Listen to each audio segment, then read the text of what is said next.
How to set print area in Excel. Hi everyone, it's Sophia to assist you today. Without any delay, let's jump right in. First, open Excel. Select the area you want to print.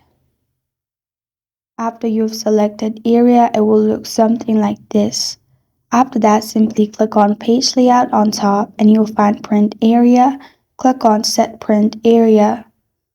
After you've done that, click on File located on top left corner of your screen.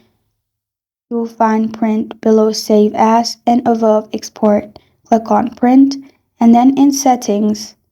Below Settings, you will find Print Selection. After you have done that, the area you only selected will be printed and shown here to print.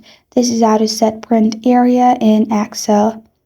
Thank you for joining me today. If this video helps you out, please leave a like and subscribe for more. Got a question or want to suggest a topic, comment below.